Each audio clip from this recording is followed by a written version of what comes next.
Hello everyone and welcome to today's video. This video is going to be my February wrap up. So all the books that I finished in February. I have 10 books to show you and let me just start and get on into the video. So the first book that I ended up finishing this month was Romantic-Comedy by Curtis Sittenfeld. I actually listened to the audiobook of this. It takes place in kind of like an SNL type environment. So the main premise of this book is that our main character Sally is a sketch writer for this show that's kind of supposed to be like SNL, and she ends up kind of crushing on the guest star for that week for the show, who's kind of like a heartthrob. He's a singer as well, I believe. The book starts when they first meet, you know, but then after like 5 years, I think it's 5 years, it might just be 1 year or two, I cannot remember. This feels like an eternity ago that I read this, but they end up reconnecting over email during the COVID pandemic, which, first of all, I did not know this book took place in the pandemic, so that was a little jump scare. They end up corresponding over email and eventually meet up again. It is a romance, I guess. I don't know, if I'm gonna be honest, I didn't like absolutely love this book. I rated it a 3-star because it did keep me entertained. Like, the audiobook was really good and was really interesting, and the concept also was interesting. That's why I purchased the book, is because I was interested in that concept. I don't know, it just kind of fell flat for me. It felt like it was trying too hard to be like not super romantic, if that makes sense. And I feel like the overall plot would have been better if it would have been categorized as a romance book and been more romantic, like I've been saying. I believe this was shelved in the contemporary section and not the romance section, which, like, look at this whole cover. You would think that this would be a romance book, and it is, but I just honestly didn't really care much about the characters. I was just kind of vibing through it. What really made me like get really like mentally out of the book was when they started referencing the pandemic. I don't know about you, but it's just so hard for me to read books that have something like pandemic related or something of that genre, because I don't know, I just like don't like thinking about it. I know it's important to remember it. I feel like books are more like escapism for me. I just don't want to think about the pandemic while I'm reading like a romance book, if that makes sense. I've ranted too long about this, but yeah, 3 stars for this one. If you're in the mood for an entertaining audiobook, then you should pick it up, but I will probably be selling my copy because I didn't really love it. So there's that. The second book that I finished this month was probably one of my most disappointing reads of the month, and I had a DNF this month. But that is Painted Devils by Margaret Owens. So Little Thieves is the first book in this series, and I absolutely loved Little Thieves so much. So I was so excited. Also, look how pretty they are together. So I was so excited to pick up Painted Devils, but I need to rant about it for a second. Okay, like I said, I've loved this series. Like, I devoured the first book, so obsessed with it. And when I started this book, first of all, this book has taken me, I think I started it in maybe July, or maybe it was like May of last year. I can't even remember. I don't even know when this book came out, but I started it a very long time ago. I was trying to read it. I think I picked it up and put it down. I don't know how many times. I was stuck like halfway through the book for like 2 months. And then I was just like, no, enough is enough. You have to finish this. And so I finished it this month and I was so disappointed. So one of my biggest frustrations about this book, I guess, is, let's keep in mind, this is a YA fantasy series. YA. And I feel very strongly about different like sexual content in YA books. You know, I think it's totally fine to have a little bit of that, but when I tell you, this book made me so uncomfortable because of how much sexual content there was with these like literal children. I think they're like 17, whatever. I still was very uncomfortable with it. I think a little bit is fine, whatever. Like, sometimes, you know, for the character development, it needs that, I'm gonna be honest. But this was just so frustrating how much they referenced to it, and it was such a big part of the plot that, I don't know, it just made me like angry, I guess. So I rated this a 2-star, which I'm so sad about, because Little Thieves, that is a 5-star book in my opinion. Like, that book is absolutely perfect. This series is a trilogy, I believe, so I will be reading the 3rd book. I just hope that it's more like Little Thieves than it was Painted Devils. I'm very sad about this one. I don't want to give it a bad rating, but that's just how I feel about it. So, sorry for that rant. I needed to get that off my chest. I didn't even explain what the book is about, but I feel like I've talked too much about this book that, you know, if you want to read Little Thieves, I would recommend that book. So just go look up a summary. I'm sorry. I can't talk anymore about this book without getting so angry. This month started off as a rough reading month, but you know what book saved the day, or I guess saved the month, was Bringing on the Duke by Evie Dunmore. Oh my gosh, I've ranted about this book to so many people, but I absolutely loved this book. This has been on my shelf for, I think, since my sophomore year of college, which was in 2021. This is Bringing on the Duke by Evie Dunmore. This is the first book in a series of 3 other romance books, so 4 in total. Each one follows a different girl in the friend group.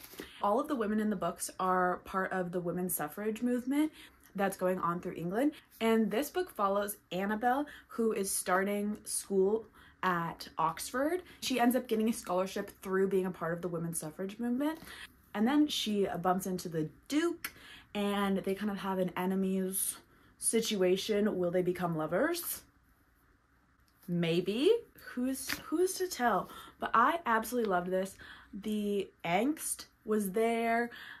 Didn't make me cringe, which is so hard sometimes in a romance book for it to not make me cringe, which, oh, I will be talking about a book this month that made me cringe out of my mind. But yeah, this book was amazing. I loved it so much. 5 stars. So this is my first 5-star of the month. I think I had maybe one other one. I forget. We'll get to it.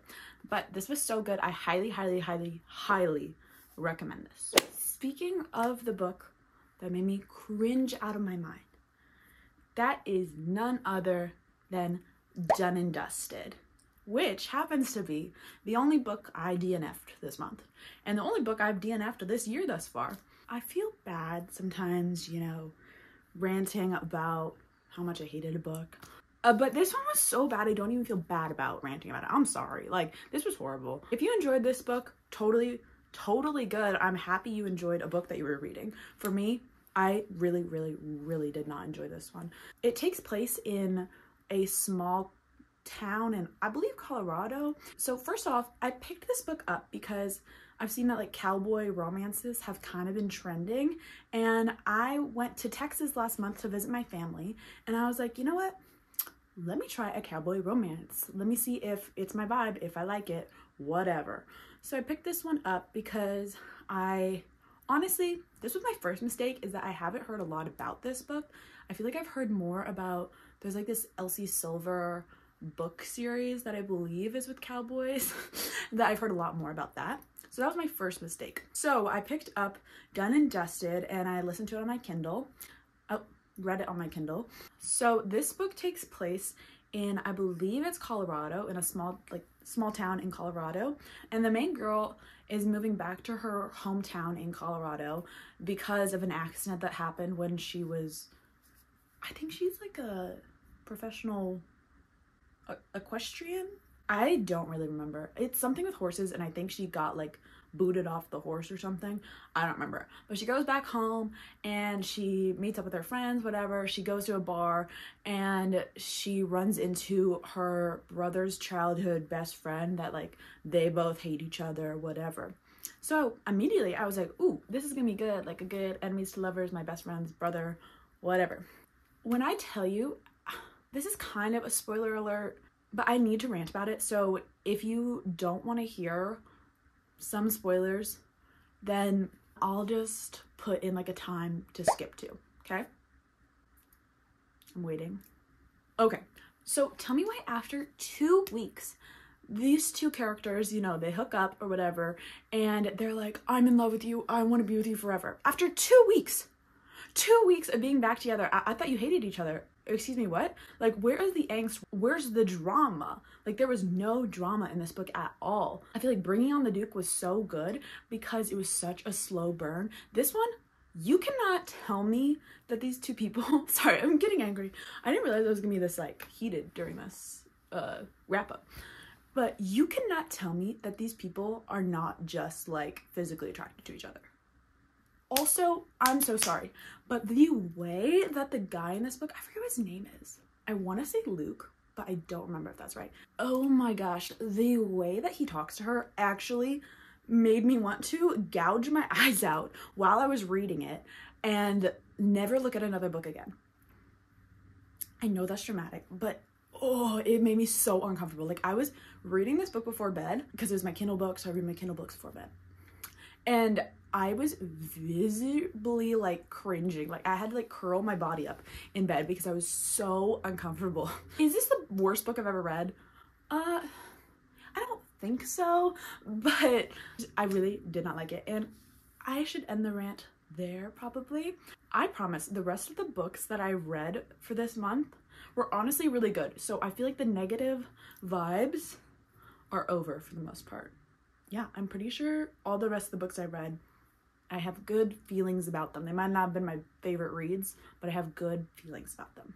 So we'll leave the negativity in the first half of the video. Okay, the next book I read was an audiobook that I listened to, and that was Tomorrow and Tomorrow and Tomorrow by Gabrielle Zevin, I believe. I don't have the book with me. I actually did order a special edition of the book on Fairy Loot, and that should come in the next couple days, I believe, so I'm very excited for that. I rated this book 4.5 stars. It was so good. I never in a million years would have thought I would be interested in a book about video games, but I absolutely loved it. I cared so much about the characters in it. The plot was so good. Usually, like, my favorite thing about books is usually when they are very, like, character driven, and this book definitely was. The audiobook also was so good. I would really recommend the audiobook. I think this is one of the most unique books I've ever read before. I feel like this is one of those books that makes you really appreciate good writing. Like, there are so many different, like, clever aspects to that book. It's just such a clever book. Yes, it will make you cry. It made me cry. Like, oh my gosh, in the end, I was listening to the last, like, bit of the book while I was getting ready in the morning. I had just finished doing my makeup, and I was, like, holding back tears at the end because I cared so much about the people in this book. But I would recommend this book to literally everyone. I feel like if you hear, oh, it's a book about video games, that's not my type of vibe, I say just give it a chance, because I didn't think I was gonna really like it, but I absolutely loved it. So this book is about a boy and a girl who meet in the hospital one day, and they both have a love of video games. So one day they decide to create a video game together, and the book just goes through the story of their lives and, like, talks about topics like friendship and grief and just dealing with different, like, challenges that arise in, like, everyday life. And it's just such a beautiful story. I highly recommend it. The next book I read was my second 5-star of the month, and that book is A Rogue of One's Own by Evie Dunmore. So it's the second book in the A League for Extraordinary Women series by Evie Dunmore, which Bringing on the Duke was in. And this one follows the friend Lucy, who is kind of the leader of the women's suffrage movement in England. And she's kind of more cold and, like, reserved. And it follows her and Tristan, who is, like, her childhood enemy and, like, friend of her family. It's more of, like, an enemies to lovers type thing, but, like, childhood enemies to lovers. And it is everything that Done and Dusted wasn't. Like, there was angst. I cared so much about the characters. It's just perfect. This series is so good so far. I cannot wait to read the third one, and I highly recommend it. The next book I read was Love Lettering by Kate Clayborn, and for this book I listened to the audiobook. With this book, I just don't really have a lot to say about it. So this book takes place in New York, and you follow Meg, who is a professional hand letterer, and one day she's doing a wedding invitation for this couple, and for some reason she has this sense that their wedding, or their marriage rather, isn't gonna work out. And so she puts a secret message on their wedding invitation, letting them know that they probably should stop the wedding, and this would all be fine if our main character Reed wasn't super smart and good at solving puzzles. So when Reed and his fiance's engagement doesn't end up working out, he ends up finding Meg and trying to figure out how she knew that their marriage wasn't going to work out. They end up forming sort of a relationship, and yeah. I think the concept was very interesting. I just like didn't care a lot, I guess, if that makes sense. If you're wanting just to pick up a fun romance book, then yeah, sure, pick it up. I didn't hate it or anything. I gave it a 2.5-star rating just because it didn't wow me. I'll probably never think about it again. And honestly, at the end, I was trying to just like get through it, which is never fun. Next book I read, this was a very romance heavy month, I am realizing, but it's February, so it has to be romance heavy. If my life isn't going to be romance heavy, my books need to be. So next book I read was Dungeons and Drama by Kristy Boyce. This is a YA romance. This was so cute. I loved this book so much. This follows Riley, who is super into musical theater and drama, and she gets in trouble with her parents for driving to a Broadway play without her license. So she's forced to work at her dad's game store as punishment. And at the game store, she ends up kind of getting into a little disagreement with the boy in the story, Nathan, who works at the game store. He's super into Dungeons and Dragons. He's a little nerd boy, very cute, and they end up doing some sort of like fake dating thing for reasons you'll find out in the book. And it's so cute. I will never not love fake dating. And it's so good. I really love this book a lot. This is the type of book that is the reason I love YA romance so much, and this was perfect. I gave it a 4.5 star. The reason I gave it a 4.5 star and not a 5-star is because sometimes love the main girl Riley. I love how she's kind of a little bit annoying. I think that's fun for her character, but sometimes there were just like moments where she would be like, I don't like wearing normal basic clothing. I like wearing like things that don't match and stuff, like kind of like the I'm not like other girls vibe, which sometimes just made me like, ugh. But other than that, that's kind of the only reason I gave it a 4.5 instead of a 5. I will think about this for a very long time and probably reread it eventually. Next book was my book club pick for the month, and that was Remarkably Bright Creatures by Shelby Van Pelt. I actually listened to the audiobook of this, which I would highly recommend. My mom read this a couple months ago, and I told her I was reading it, and she recommended the audiobook to me, and it was so good. Whoever did the narration for it did such a good job, because I don't think I would have had the same experience having like physically read it than listening to the audiobook. I know this is gonna sound weird, but one of the characters in this book is an octopus, and I loved the narrator for the octopus so much. I thought it really made the story come to life. So this book takes place in actually Washington, which is where I live, and the main character Tova is actually working at an aquarium in the Washington area. She has just lost her husband, and her son has died a couple years ago, so she's dealing with a lot of grief and trying to like move forward in her life. And it also follows another character, Cameron, who is like on a mission to find his father that he's never known. So the book follows just a bunch of different characters, which I really love because, like I said before, I love character-driven books. But I don't know. I guess I just didn't feel as attached to these characters as I thought I would. Don't get me wrong, it was a really good book, but I will probably never reread it again. I give it a 3-star, which isn't a bad rating.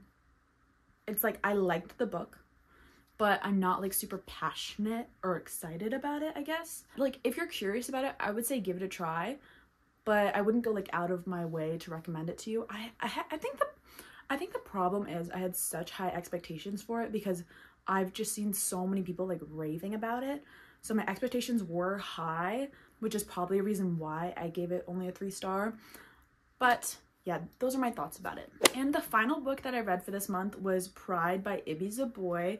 This is a Pride and Prejudice retelling that takes place in Brooklyn, New York. This was honestly so good. It's a YA book, and I didn't really know what to expect from it because I've read a bunch of different Pride and Prejudice retellings, and sometimes I feel like they can kind of fall flat or be too much like the actual book. I mean, I haven't read the book, I'm gonna be honest, but too much like the 2005 adaptation. This was so good. I really loved the characters so much. The plot was really good too. So the main character, Zuri, lives in a neighborhood in Brooklyn with her entire family, and her neighborhood is actually becoming victims of gentrification. And there's a family that moves in across the street, the Darcys, and they are very wealthy and are moving into a very nice house that has just been redone across the street. So already Zuri is kind of like done with this family and is very skeptical about them and already kind of has some sort of resentment towards them. And as in a Pride and Prejudice fashion, they both kind of don't like each other for certain reasons, and then things happen, and I don't know, do they get together, do they not? It's very good. I feel like this is, I've never read a Pride and Prejudice retelling like this that, you know, takes place in modern day and deals with the idea of gentrification. I thought that was really well done, and I gave this book a 4-star. I both physically read this book and listened to the audiobook at some point, and I would really recommend the audiobook. I thought it was really well done. Yeah, I don't really have much more to say about this. I thought it was very good. It's also pretty short, so if you're wanting like a nice like short read, this was very, very good. All right, so let me not drop these. Those were all of my February reads, minus the other 3 that I don't have physical copies of. I hope you enjoyed. Let me know down below if you've read any of these books and what your thoughts about them were. I already have my March TBR video up, so if you're wanting to know what I'm reading for this month, then you should go check that out. But other than that, I hope you guys enjoyed, and thanks for watching. Bye.